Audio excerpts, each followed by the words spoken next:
Anonymous Pinoy Confessions. Robust. Hi, I am Rio, female. I am 26 now, but this story happened when I was 18. I met this guy, Jacob, nung nagpunta kami kila tita. Kapitbahay ni tita si Jacob. And during that time, si Jacob ang unang nag-approach sa akin and we became friends. Sa tuwing bumibisita ako kila tita, nag-hangout kami ni Jacob. Then one day, umamin siya na may gusto siya sa akin. And since may gusto rin ako sa kanya, naging kami ni Jacob. Maraming tropa si Jacob, may 12 sila. At mababait naman sila at nakikipagkulitan din sila sa akin every time andun ako kila tita. One time, pinapunta ako ni Jacob sa bahay nila. Inaya niya akong manood ng movie.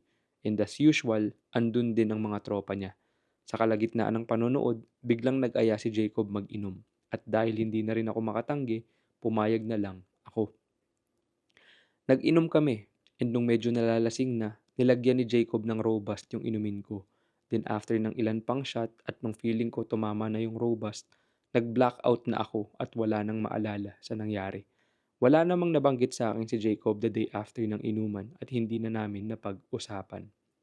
Fast forward, andun ako ulit sa bahay ni Jacob. Hiniram ko yung laptop ni Jacob para mag-YouTube.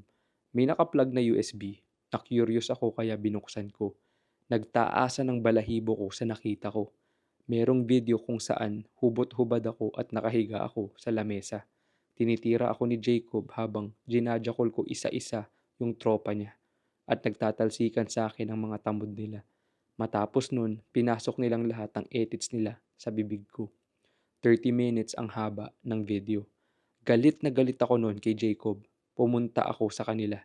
Nagawa pa rin akong palambutin ni Jacob at may nangyari ulit sa amin one last time.